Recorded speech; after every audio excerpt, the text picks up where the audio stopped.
Alright, so welcome back to our video 3.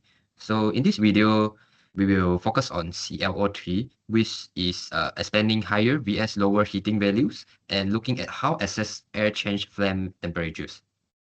So let's talk about a property used to grade commercial fuels, which is the heating value. This value is simply the difference between the enthalpy of the reactants and the enthalpy of the product after a fuel burns completely. And assuming they start and end at the exact same temperature and pressure. So this is the formula of them. The heating value is equal to the sum of the enthalpy of reactants minus the sum of the enthalpy of product. So the R is stand for reactant and the P is stand for product. So there are two terms you will see in industry based on the state of the water in the exhaust gas. So the higher heating value, HSV, this assumes that all the water produced by the reaction condensed into a liquid. Liquid water release extra condensation energy and will giving us a slightly higher value. So for the lower heating value, LHV, this assume all the product water stays entire as a gas or vapor. You can see this value list for different fuels in the table A35.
Then let's check how this works by calculating the lower heating value LHV for liquid octane C8H18 at 25 degrees Celsius and 1 atm.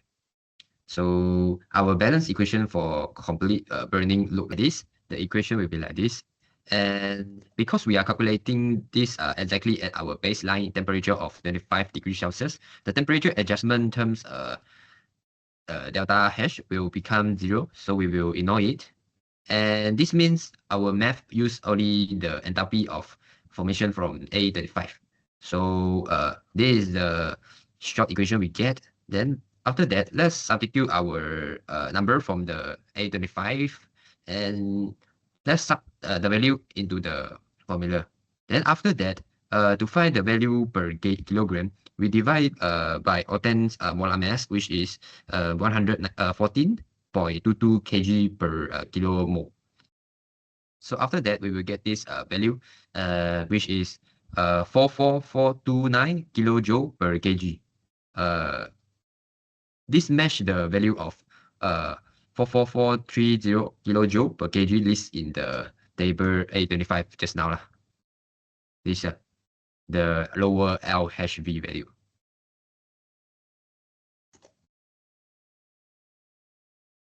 So let's move on to the next part. Let's explore an important concept, which is adiabatic flame temperature. If we fully wrap a reactor in perfect insulation, so it will have absolutely zero heat escape. All of the energy released from burning stay inside the fluid mixture. This drive the acetic product up to their maximum possible temperature. And